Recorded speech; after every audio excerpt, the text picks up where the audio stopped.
ایک منصانہ سماعت فرمائیے گا. اس کا عنوان ہے کماو سوچ. لمبی کمائی منفی ہو کہ مثبت، اس کے لیے محنت، مشقت اور کوشش ہی کافی نہیں ہوتی. منصوبہ بندی کرنے کی بھی ضرورت ہوتی ہے. منصوبہ بندی کے لیے سوچنا پڑتا ہے. کمائی کے لیے سود مند اور کماؤ سوچ کی ضرورت ہوتی ہے. تخلیقی اور اصولی سوچ کے مالکوں کے کھیسے ہمیشہ بھرے رہتے ہیں. ہاتھ سے نکلتی دولت بھی اپنے ساتھ مزید کچھ نہ کچھ یا کچھ نہ کچھ سے زیادہ سمیٹ کر واپس لوٹتی ہے. جو ہی سوچ کے دائرے سکڑتے یا کسی فکری یا حادثاتی انقلاب کے باعث محدود پڑتے ہیں، مزید تو دور کی بات گرا لگی بھی جفاکاری پر اتر آتی ہے. شیخ بہشتی لال نے کمال کا دماغ پایا تھا. شاطر سے بھی شاطر لوگوں کی جیب سے بلا تکلف اور بآسانی کینچی چلا جاتا تھا. ساری عمر اس نے مال کھینچنے کے ہنر آزمانے میں بتا دی تھی. بڑھاپے میں جانے بسنتوں اس کی زندگی میں کیسے آ گئی. وہ مردوں کے حواس پر گرفت کرنے میں اپنا جواب نہیں رکھتی تھی. شیخ بہشتی لال بھلا اس کے سامنے کیا دم رکھتا تھا. خیر یہ تو اپنی فیلڈ ہوتی ہے. اپنی فیلڈ میں مہارت نت نئے تجربات ہی کامیابیوں سے ہمکنار کر سکتے ہیں.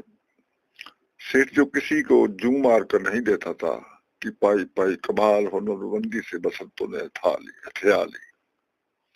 شیخ نے بہت غور کیا، دماغ لڑایا، لیکن کچھ سمجھ میں نہ آیا. بسنتوں نے جہاں مال کھینچا تھا وہاں اس کے سوچ کا بھی ستیہ ناش مار کر رکھ دیا تھا.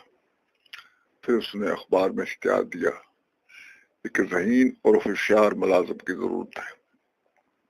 کامیاب امیدوار کو 70,000 روپے تنخواہ دی جائے گی. بہت سے امیدوار آئے لیکن کوئی منتخب نہ ہو سکا. دینا لال نے بھی انٹرویو دیا. شیخ کو وہ کام کا لگا، اس لیے اسے منتخب کر لیا گیا. دینا لال دلالی کا دھندا کرتا تھا. اپنے علاقے کا شاطر ترین سمجھا جاتا تھا. معقول کما لیتا تھا لیکن 70,000 ماہانہ کمانا تو وہ خواب میں بھی نہیں سوچ سکتا تھا. منتخب ہو جانے کے بعد اس نے شیخ سے اپنے کام کی تفصیلات دریافت کی. شیخ نے جواب پر کہا کہ تمہیں یہ سوچنا ہوگا کہ 3 لاکھ کہاں سے آئیں. جی 3 لاکھ کہاں سے آئیں؟ 3 لاکھ؟ ہاں 3,70,000 بت مارے اور 2,30,000 میرے. وہ کل آنے کی کہہ کر چلا گیا. اگلے دن وہ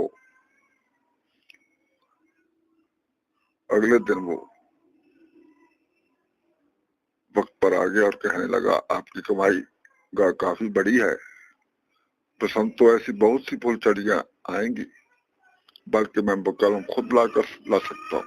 پھر دیکھنا شہر کے امیر کبیر رئیس اعلیٰ ملازم کس طرح آتے ہیں اور آپ کے چرن چھوتے ہیں.